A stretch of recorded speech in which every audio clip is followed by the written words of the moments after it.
ಬಯಸುವ ನನ್ನ ಕಾರ್ಯಕ್ಕೆ ವಿರಾಮ ನೀಡುತ್ತೇನೆ. ಸ್ವಾಗತ, ಸುಸ್ವಾಗತ.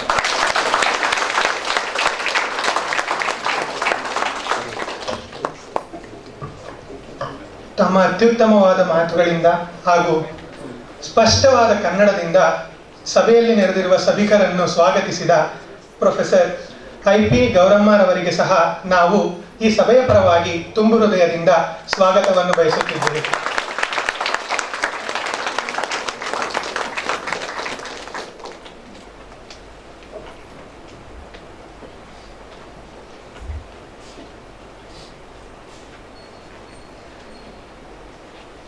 ಪ್ರತಿ ವರ್ಷದಂತೆ ಈ ವರ್ಷವೂ ಸಹ ಕನ್ನಡ ರಾಜ್ಯೋತ್ಸವದ ವಾರ್ಷಿಕ ಪುರವಣಿಗೆಯಾದ ಮಾರ್ಧನಿ ನಮ್ಮ ಸಂಸ್ಥೆಯ ವಿದ್ಯಾರ್ಥಿಗಳ ಪ್ರತಿಭೆಯನ್ನು ಹಾಗೂ ವಿದ್ಯಾರ್ಥಿಗಳಿಗೆ ಕನ್ನಡದ ಮೇಲಿರುವ ಪ್ರೀತಿಯನ್ನು ಮಾರ್ಧನಿಸುವ ವಾರ್ಷಿಕ ಪುರವಣಿಗೆಯನ್ನು ಬಿಡುಗಡೆಗೊಳಿಸಬೇಕೆಂದು ವೇದಿಕೆ ಮೇಲೆ ಉಪಸ್ಥಿತರಿರುವ ಗಣ್ಯರನ್ನು ನಾನು ಈ ಮೂಲಕ ಕೇಳಿಕೊಳ್ಳುತ್ತಿದ್ದೇನೆ. Karnataka is not just a state, it's a feeling, a heritage and a legacy. From the scenic Western Ghats to the bustling city of Bengaluru, Karnataka is a treasure.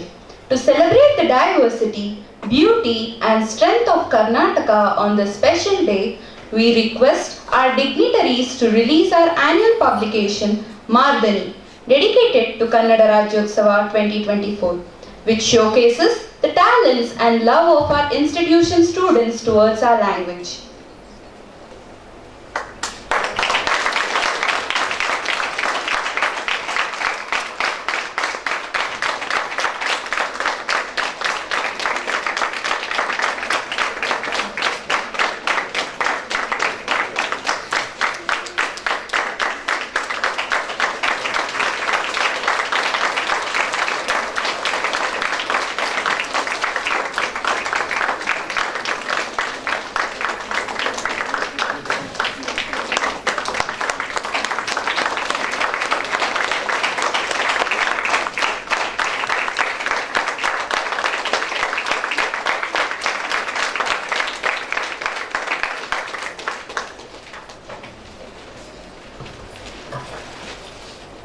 ಕನ್ನಡಮ್ಮನ ಪ್ರೀತಿಯ ಕಂದಗಳು ಕನ್ನಡ ತಾಯಿಗೆಂದೇ ಸಮರ್ಪಿಸಲು ಮಾರ್ಧನಿ ಎಂಬ ವಾರ್ಷಿಕ ಪುರವಣಿಗೆಯನ್ನು ತಯಾರಿಸಿದ್ದಾರೆ.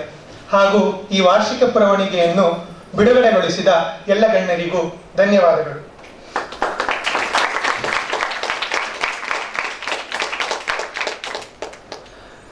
ನಮ್ಮ ಈ ಸುಂದರ ಸಭೆಯ ಪ್ರಮುಖ ಆಕರ್ಷಣೆಯಾಗಿರುವ ಈ ದಿನದ ಮುಖ್ಯ ಅತಿಥಿಗಳಾದ ಪ್ರೊಫೆಸರ್ ನಿರಂಜನ ವಾನಳ್ಳಿಯವರು, ಉಪಕುಲಪತಿಗಳು, ಬೆಂಗಳೂರು ಉತ್ತರ ವಿಶ್ವವಿದ್ಯಾಲಯ, ಇವರ ಪರಿಚಯವನ್ನು ಸಭಿಕರೆಲ್ಲರಿಗೂ ಮಾಡಿಕೊಡಬೇಕೆಂದು ನಾನು ನಮ್ಮ ಸಂಸ್ಥೆಯ ಕನ್ನಡ ಸಹಪ್ರಾಧ್ಯಾಪಕರಾದ ಡಾಕ್ಟರ್ ಪ್ರವೀಣ್ ಕುಮಾರ್ ಅವರನ್ನು ವಿನಂತಿಸಿಕೊಳ್ಳುತ್ತಿದ್ದೇನೆ.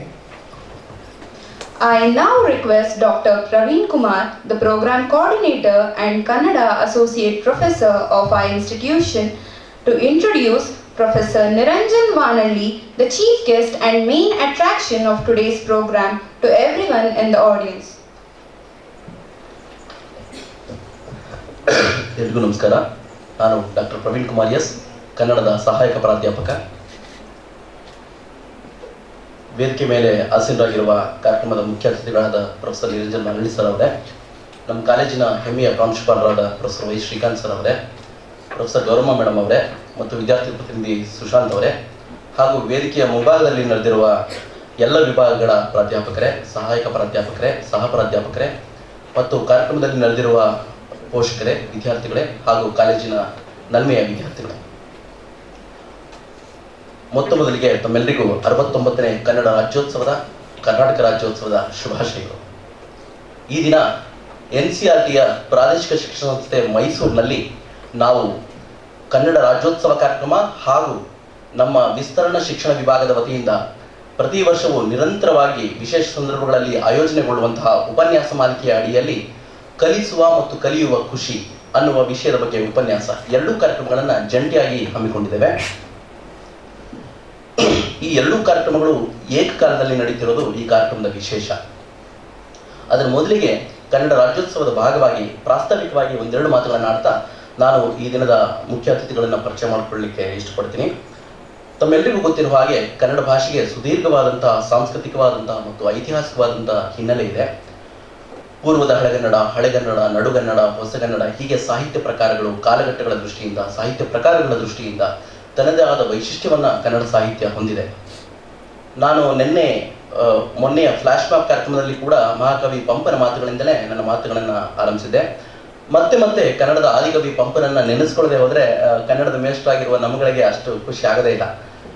ಪಂಪ ಮಹಾಕಾವ್ಯವೊಂದರಲ್ಲಿ ಆತ ಕನ್ನಡ ನಾಡಿನ ವರ್ಣನೆಯನ್ನ ಹೇಳ್ತಾನೆ. ತೆಂಕಣ ಗಾಳಿ ಸೋಂಕಿದೊಡಂ ಒಳ್ಳುಡಿ ಗೇಳ್ದಡಂ ಇಂಪನಾಳದ ಗೇಯಂ ಗಿವ್ವೊಕ್ಕಡಂ ಏನಂಬೆನ್ ಆ ರಂಕುಸ ಬಿಟ್ಟೊಡಂ ನೆನುವುದೆನ್ನ ಮನಂ ಬನವಾಸಿ ದೇಶಮಂ ಅಂತ. ಯಾವುದೇ ಸುಮಧುರವಾದಂತಹ ವಿಶೇಷಗಳು ಕಂಡಾಗ, ಸುಮಧುರವಾದ ಸಂಗೀತವನ್ನು ಕೇಳಿದಾಗ, ಮದುವೆ ಮಹೋತ್ಸವಗಳನ್ನು ಕಂಡಾಗ ತನ್ನ ಮನಸ್ಸು ಒಡನೆಯೇ ಬನವಾಸಿಯನ್ನು ನೆನೆಯುತ್ತೆ ಅಂತ ಮಹಾಕವಿ ಪಂಪ ಬನವಾಸಿ ಪ್ರಾಂತ್ಯವನ್ನು ನೆನೆಸ್ಕೊಳ್ತಾನೆ. ಆ ಬನವಾಸಿ ಕನ್ನಡದ ನಾಡೇ ಹೌದು. ಪಂಪನ ಈ ಮಾತುಗಳಾಗಲಿ ಅಥವಾ ಕನ್ನಡದ ಮೊದಲ ಲಾಕ್ಷಣಿಕ ಕೃತಿಯ ಅಥವಾ ಗದ್ಯ ಕೃತಿ ಅಂತ ಅನಿಸ್ಕೊಳ್ಳುವ ಶ್ರೀ ವಿಜಯ ಬರೆದ ಕವಿರಾಜ ಮಾರ್ಗದಲ್ಲಿ ಹೇಳುವಂತಹ ಕಾವೇರಿಯಿಂದಂ ಆ ಗೋದಾವರಿ ವರಮೆರೆತ ನಾಡದ ಕನ್ನಡದೊಳ್ ಭಾವಿಸಿದ ಜನಪದಂ ಅನ್ನುವ ಮೂಲಕ ಯಾವಾಗ 1953ಕ್ಕೂ ಮುಂಚೆ ಅಥವಾ 56ಕ್ಕೂ ಮುಂಚೆ ತೆಲುಗು ಭಾಷೆ ಆಧಾರದ ಮೇಲೆ ಆಂಧ್ರ ಪ್ರದೇಶ, ಕನ್ನಡ ಭಾಷೆ ಆಧಾರದ ಮೇಲೆ ಕರ್ನಾಟಕ ರಾಜ್ಯ, ಹೀಗೆ ಪ್ರಾದೇಶಿಕವಾರು ವಿಭಜನೆ ಆಗುವ ಮುನ್ನ ಇದ್ದಂಥ ಕನ್ನಡ ನಾಡಿನ ವಿಸ್ತಾರವನ್ನು ಕವಿ ಮನಸಾರೆ ಹೇಳ್ತಾನೆ. ಈ ಮಾತುಗಳಾಗಲಿ ಅಥವಾ ನಮ್ಮ ಕನ್ನಡದ ಪ್ರಮುಖ ಜೈನ ಕವಿ ನಯಸೇನ ಕನ್ನಡ ಭಾಷೆಯ ಬಗೆಗೆ ಮತ್ತು ಕನ್ನಡ ಭಾಷೆಯ ಮೇಲೆ ಇತರ ಭಾಷೆಗಳಿಂದ ಆಗ್ತಿರುವಂತಹ ಒತ್ತಡಗಳನ್ನು ಮನದಲ್ಲಿ ಇಟ್ಕೊಂಡು ಆತ ಹೇಳುವಂತಹ ಕಂದ ಪದ್ಯ ನನಗೆ ಅತ್ಯಂತ ಇಷ್ಟ ಅನಿಸುತ್ತೆ. ಸಕ್ಕದ ಮಂಪೇಳುಡೆ ನೆರೆ ಸಕ್ಕದ ಮಂಪೇಳ್ಗೆ ಶುದ್ಧ ಕನ್ನಡದೋಳು ತಂದಿ ಕೂದೆ ಸಕ್ಕದಮಂ ಬೆರಸಲ್ಕೆ ತಕ್ಕುದೇ ಘೃತಮಂ ತೈಲಮಂ ಅಂತಾನೆ. ಅಂತಂದ್ರೆ ಎಲ್ಲ ಕಾಲದಲ್ಲೂ ಒಂದು ಭಾಷೆಯಲ್ಲಿ ಹಲವು ಭಾಷೆಗಳು ಸಮ್ಮಿಶ್ರಣವಾಗಿ ಯಾವ ಭಾಷೆಯನ್ನು ಶುದ್ಧವಾಗಿ ಮಾತನಾಡದೆ ಕಲುಷಿತಗೊಳಿಸುತ್ತಿರುವಂತಹ ಮನಸ್ಸಿನ ವಿಚಾರಗಳು ಎಲ್ಲ ಕಾಲದಲ್ಲೂ ಲೇಖಕರಿಗೆ ಮನಸ್ಸಿಗೆ ಖೇದವನ್ನು ಉಂಟು ಮಾಡಿದೆ. ನಯಸೇನ ಕವಿ ಅವತ್ತಿನ ಕವಿಗಳಿಗೆ ಹೇಳುವಂತ ಮಾತು, ನೀವು ಕನ್ನಡದಲ್ಲಿ ಕಾವ್ಯ ಬರೆಯೋದಾದ್ರೆ ಶುದ್ಧವಾಗಿ ಕನ್ನಡದಲ್ಲಿ ಬರೀರಿ, ಅಥವಾ ಸಂಸ್ಕೃತದಲ್ಲಿ ಬರೀತೀರಿ ಅನ್ನೋದಾದ್ರೆ ಸಂಸ್ಕೃತದಲ್ಲಿ ಬರೀರಿ. ಎರಡನ್ನೂ ಮಿಶ್ರಣ ಮಾಡಿ ಕಾವ್ಯವನ್ನು ಬರೀಬೇಡಿ, ಇದರಿಂದ ಭಾಷೆಯ ಶುದ್ಧತೆ ಉಳಿಯೋದಿಲ್ಲ ಅನ್ನುವ ಕನ್ನಡ ಪರವಾದ ಅಭಿಮಾನವನ್ನು ವ್ಯಕ್ತಪಡಿಸ್ತಾನೆ. ಹೀಗೆ ಈ ತರ ನಾವು ಕನ್ನಡ ಸಾಹಿತ್ಯದ ಇತಿಹಾಸವನ್ನು ನೋಡ್ತಾ ಬಂದ್ರೆ ಕನ್ನಡ ಭಾಷೆಯ ಸಮೃದ್ಧಿ ಬಗ್ಗೆ, ಭಾಷೆಯ ಬಗ್ಗೆ, ನಾಡು ನುಡಿಯ ಬಗ್ಗೆ ಹಲವು ವಿಚಾರಗಳನ್ನ ವಿವಿಧ ಕಾಲಘಟ್ಟಗಳಲ್ಲಿ ಕವಿಗಳು, ಲೇಖಕರು ವ್ಯಕ್ತಪಡಿಸ್ತಾನೆ ಬಂದಿದ್ದಾರೆ. ಇಂತಹ ಸುದೀರ್ಘವಾದ ಹಿನ್ನೆಲೆಯುಳ್ಳ ಕನ್ನಡ ಭಾಷೆಯ ಕಾರ್ಯಕ್ರಮವೊಂದನ್ನು ನಡೆಸುವ ಮೂಲಕ ನಾವು ಕನ್ನಡಿಗರು ನಮ್ಮ ಭಾಷೆಯ ಅಸ್ತಿತ್ವವನ್ನು ಉಳಿಸಿಕೊಳ್ಳುವುದರ ಜೊತೆಗೆ ನಮ್ಮ ಇರುವಿಕೆಯನ್ನು ಕೂಡ ಸಾಬೀತುಪಡಿಸಿಕೊಳ್ಳುವಂತಹ ಸಲುವಾಗಿಯೇ ಇಂತಹ ಕಾರ್ಯಕ್ರಮಗಳು ಅಗತ್ಯ. ಅದರ ಭಾಗವಾಗಿ ಇವತ್ತು ಈ ಕಾರ್ಯಕ್ರಮ ನಡೀತಾ ಇದೆ. ಇನ್ನು ನನ್ನ ಮಾತಿನ ಎರಡನೇ ಘಟ್ಟಕ್ಕೆ ಬರೋದಾದ್ರೆ ಪ್ರೊಫೆಸರ್ ನಿರಂಜನ್ ವಾನಳ್ಳಿ ಅವರ ಪರಿಚಯವನ್ನು ನಾನು ಮಾಡಿಕೊಡೋದು ಇದರ ಉದ್ದೇಶ. ಶಿಕ್ಷಣ ಕ್ಷೇತ್ರದಲ್ಲಿ ಮತ್ತು ಸಾಹಿತ್ಯದ ಕ್ಷೇತ್ರದಲ್ಲಿ ಹಾಗೂ ಪತ್ರಿಕೋದ್ಯಮ ಕ್ಷೇತ್ರದಲ್ಲಿ ಪ್ರೊಫೆಸರ್ ನಿರಂಜನ್ ವಾನಳ್ಳಿ ಅವರ ಹೆಸರು ಅತ್ಯಂತ ಚಿರಪರಿಚಿತ. ಆದರೆ ಕಾರ್ಯಕ್ರಮದ ಭಾಗವಾಗಿ ಶಿಷ್ಟಾಚಾರದ ಅನ್ವಯವಾಗಿ ನಾನು ಅವರ ಬಗ್ಗೆ ಒಂದೆರಡು ಮಾತುಗಳನ್ನು ತಮ್ಮ ಎದುರಿಗೆ ಇಡೋದಕ್ಕೆ ಇಷ್ಟಪಡ್ತೀನಿ. ಪ್ರೊಫೆಸರ್ ನಿರಂಜನ್ ವಾನಳ್ಳಿ ಅವರು ಮೂಲತಃ ಉತ್ತರ ಕನ್ನಡ ಜಿಲ್ಲೆಯ ಶಿರ್ಸಿಯ ವಾನಳ್ಳಿ ಗ್ರಾಮಕ್ಕೆ ಸೇರಿದವರು. ತಂದೆ ಶಿವರಾಮ ಹೆಗಡೆ ಆಯುರ್ವೇದ ವೈದ್ಯರಾಗಿದ್ದಂಥವರು. ಅತ್ಯಂತ ಕಡಿಮೆ ಬೆಲೆಗೆ ನಾಡಿನ ಜನರಿಗೆ ಯಾರು ಸಮಸ್ಯೆಯಲ್ಲಿದ್ದಾರೋ ಅಂಥವ್ರಿಗೆಲ್ಲ ಔಷಧಿಯನ್ನು ಕೊಡುವ ಮೂಲಕ ಹಳ್ಳಿಗಳಲ್ಲೂ ಕೂಡ ವೈದ್ಯಕೀಯ ಪದ್ಧತಿಯನ್ನು ಪ್ರಚುರಪಡಿಸಿದ್ದು ಅವರ ಕೀರ್ತಿ. ಸುದೀರ್ಘ 30 ವರ್ಷಗಳ ಕಾಲ ಪ್ರೊಫೆಸರ್ ನಿರಂಜನ್ ವಾನಳ್ಳಿ ಅವರು ಮೈಸೂರು ವಿಶ್ವವಿದ್ಯಾಲಯದ ಪತ್ರಿಕೋದ್ಯಮ ವಿಭಾಗದಲ್ಲಿ ಪ್ರಾಧ್ಯಾಪಕರಾಗಿ ಸೇವೆ ಸಲ್ಲಿಸಿ ಇವತ್ತು ನಾಡಿನಾದ್ಯಂತ ಪತ್ರಿಕಾ ಮಾಧ್ಯಮವಾಗಲಿ ಅಥವಾ ವಿಡಿಯೋ ಅಂದರೆ ಟಿವಿ ಮಾಧ್ಯಮದಾಗಲಿ ಇರುವಂತಹ ಬಹುತೇಕ ಎಲ್ಲ ಪತ್ರಕರ್ತರು ಒಂದಲ್ಲ ಒಂದು ರೀತಿಯಲ್ಲಿ ಪ್ರೊಫೆಸರ್ ನಿರಂಜನ್ ವಾನಳ್ಳಿ ಅವರ ವಿದ್ಯಾರ್ಥಿಗಳೇ ಹೌದು.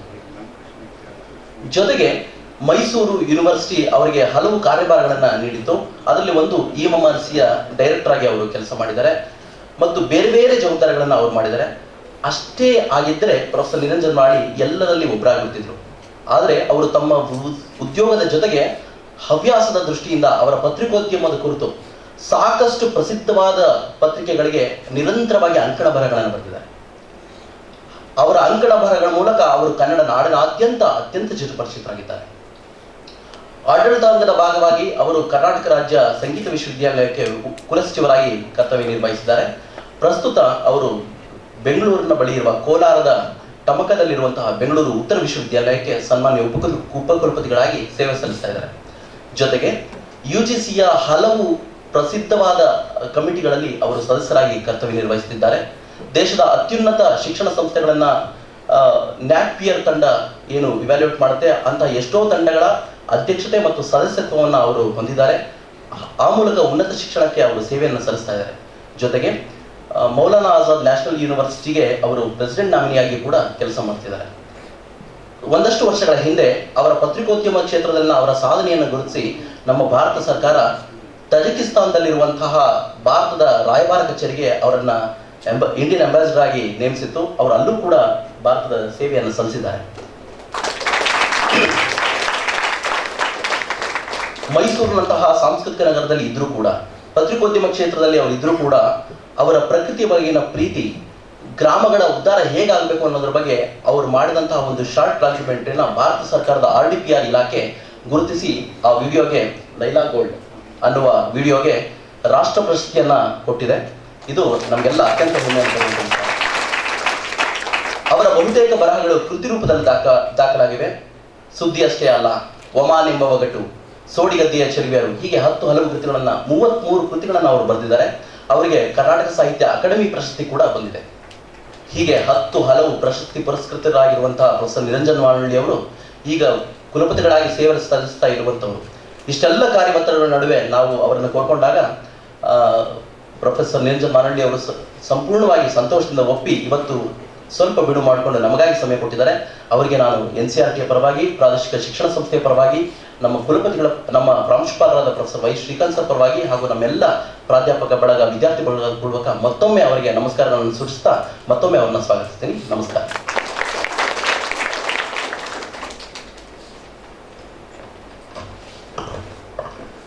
ಕನ್ನಡ ಭಾಷೆಯ ಬಗ್ಗೆ, ಭಾಷೆಯ ಸೌಂದರ್ಯದ ಬಗ್ಗೆ ಸಂಕ್ಷಿಪ್ತವಾಗಿ ಮಾತನಾಡುತ್ತಾ ಹಾಗೂ ನಮ್ಮ ಈ ದಿನದ ಮುಖ್ಯ ಅತಿಥಿಗಳಾದ ಪ್ರೊಫೆಸರ್ ನಿರಂಜನ ವಾನಳ್ಳಿಯವರ ಅತ್ಯದ್ಭುತವಾದ ಪರಿಚಯವನ್ನು ನಮ್ಮೆಲ್ಲರಿಗೂ ಮಾಡಿಕೊಟ್ಟ ಡಾಕ್ಟರ್ ಪ್ರವೀಣ್ ಕುಮಾರ್ ಅವರಿಗೆ ಧನ್ಯವಾದಗಳು.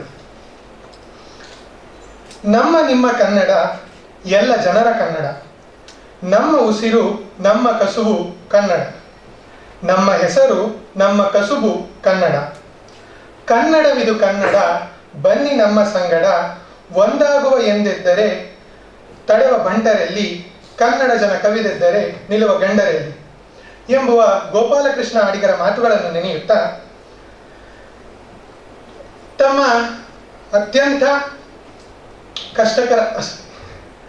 ಅತ್ಯಂತ ಬಿಡುವಿಲ್ಲದ ಸಮಯಗಳಲ್ಲಿ ಸಹ ನಮಗಾಗಿ ಸ್ವಲ್ಪ ಸಮಯವನ್ನು ಕೊಟ್ಟು ಈ ದಿನದ ಮುಖ್ಯ ಅತಿಥಿಗಳಾದ ಪ್ರೊಫೆಸರ್ ನಿರಂಜನ ವಾನಳ್ಳಿಯವರು ಕಲಿಯುವ ಮತ್ತು ಕಲಿಸುವ ಖುಷಿ ಎಂಬ ವಿಷಯದ ಬಗ್ಗೆ ಉಪನ್ಯಾಸವನ್ನು ನೀಡಲು ಸಮ್ಮತಿಸಿರುತ್ತಾರೆ.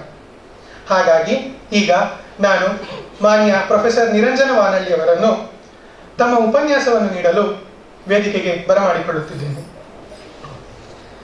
Our chief guest for today, Professor Niranjan Vanalli, has graciously accepted our invitation to deliver a lecture on the topic Pleasure of Learning and Teaching. I now request the Honorable Professor Niranjan Vanalli, sir, to proceed with his lecture.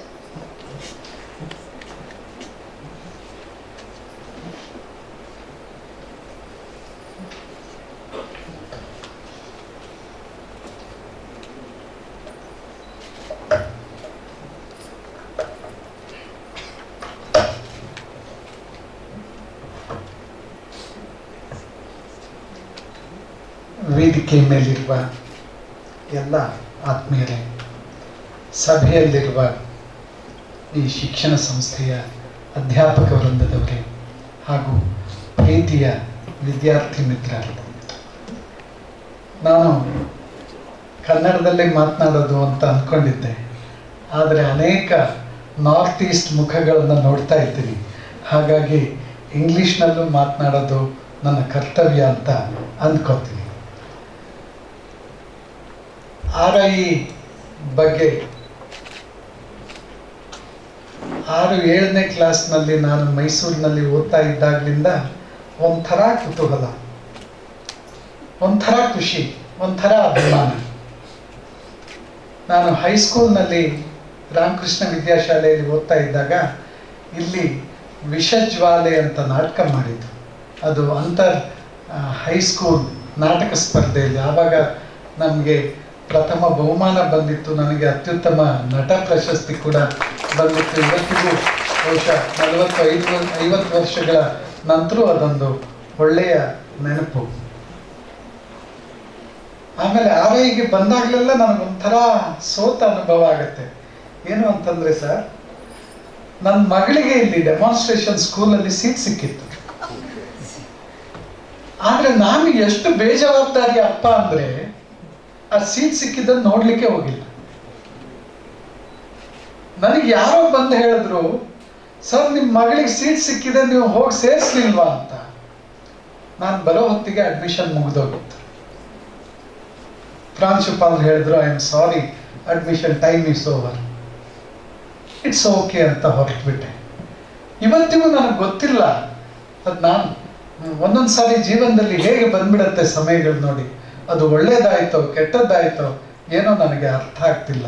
ಆದರೆ ನನ್ನ ದೊಡ್ಡ ಮಗಳು ಇಲ್ಲಿ demonstration ಸ್ಕೂಲ್ನಲ್ಲಿ ಓದುವಂಥ ಅವಕಾಶವನ್ನು ತಪ್ಪಿಸಿದ್ದು ಮಾತ್ರ ಈ ಅಪ್ಪ ಅನ್ನೋದು ನನಗೆ ಯಾವತ್ತೂ ನೆನಪಾಗಿ ಇರ್ತದೆ. ಅನೇಕ ಅಧ್ಯಾಪಕರು ಇಲ್ಲಿ ಕಾಲೇಜಿನಲ್ಲೂ ಹಾಗೂ ಸ್ಕೂಲ್ನಲ್ಲೂ ನನಗೆ ಸ್ನೇಹಿತರಿದ್ದರು. ಈಗ ಅವರೆಲ್ಲ ನಿವೃತ್ತರಾಗಿದ್ದಾರೆ.